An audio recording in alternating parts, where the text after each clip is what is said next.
Trump's secret plan for Venezuelan war exposed. He's lost all control. Donald Trump is once again at the center of a geopolitical firestorm, and this time the shockwaves are rippling far beyond Washington. Behind closed doors and buried beneath layers of bombastic rhetoric, a far more dangerous narrative appears to be taking shape.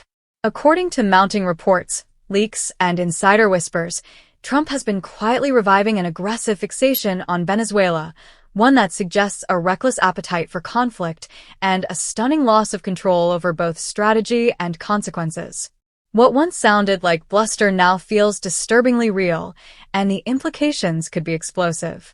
For years, Venezuela has loomed in Trump's worldview as both a political punching bag and a symbolic prize. Its economic collapse, authoritarian leadership, and vast oil reserves made it a convenient villain during his presidency.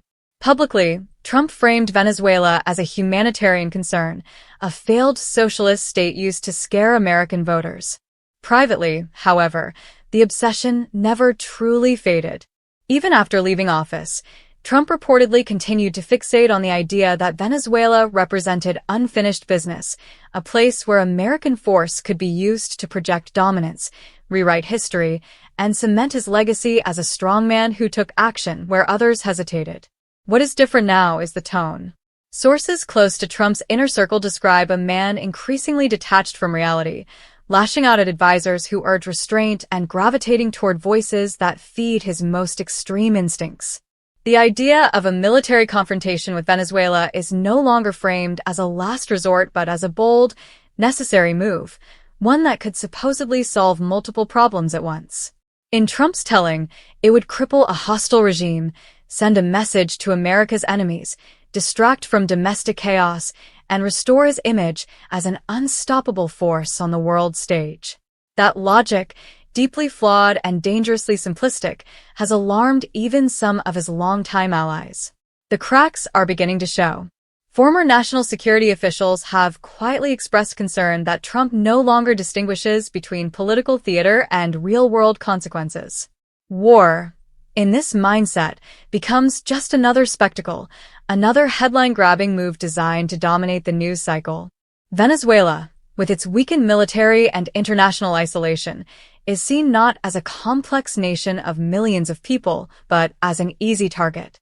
That reductionist view ignores the reality that any military action would almost certainly ignite regional instability, provoke global backlash, and risk dragging the United States into a prolonged and messy conflict. Trump's rhetoric has also grown more erratic. In recent private conversations, he has reportedly floated scenarios that seasoned military planners would consider wildly unrealistic. There is talk of swift strikes, immediate regime collapse, and cheering crowds welcoming American intervention. It is a fantasy rooted in outdated Cold War thinking and personal bravado rather than intelligence assessments or diplomatic strategy. Critics warn that this is precisely how catastrophic decisions are made, when ego replaces expertise and personal grievances override sober analysis. What makes this situation even more unsettling is Trump's apparent isolation. As his circle narrows, dissenting voices are pushed aside, replaced by loyalists who tell him exactly what he wants to hear. These advisors, many of whom have little to no experience in foreign policy, reportedly encourage his most aggressive impulses. They frame Venezuela as low-hanging fruit, a stage on which Trump could reassert dominance and prove that he still commands fear and attention. In doing so, they amplify his worst instincts while shielding him from inconvenient truths. International observers are watching closely, and with growing unease. Latin American leaders, already wary of U.S. interventionism, see the signs of a familiar and dangerous pattern. Venezuela's neighbors would bear the immediate fallout of any conflict, from refugee surges to economic disruption. Global powers with interests in the region, including Russia and China, would not simply stand aside. The notion that a Venezuelan war could remain contained is widely dismissed by experts as a dangerous illusion. At home, the political implications are just as volatile. Trump's fixation on Venezuela appears increasingly disconnected from the concerns of everyday Americans. Inflation, healthcare, and economic stability are pushed aside in favor of grandiose foreign schemes. To critics, this reinforces the perception that Trump is spiraling, clinging to dramatic gestures as his grip on political reality weakens. The idea that he could gamble with lives and global stability to satisfy his own narrative of strength has fueled outrage across the political spectrum. Even some of Trump's former supporters are uneasy. While his base has long embraced his aggressive posturing, the prospect of another foreign conflict strikes a nerve. The wars of the past 2 decades have left deep scars, and the appetite for new military adventures is thin. The promise of easy victories and quick exits rings hollow to those who have seen how such promises unravel. This disconnect suggests that Trump may be misreading the mood of the nation, trapped in an echo chamber that reinforces his most dangerous assumptions.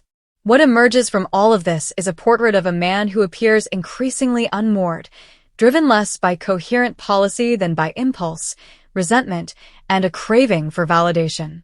The alleged secret plan for Venezuela is not just about one country or one potential conflict. It is a warning sign, a glimpse into how power can be wielded recklessly when checks, balances, and accountability are treated as obstacles rather than safeguards. The real fear is not simply that Trump is talking about Venezuela again. It is that he seems to believe his own mythology, that force can solve everything, that chaos can be controlled, and that consequences can be ignored. History is littered with leaders who made similar assumptions, only to leave devastation in their wake. As the whispers grow louder and the signals more alarming, the question is no longer whether Trump has lost control, but how close the world might come to paying the price for it.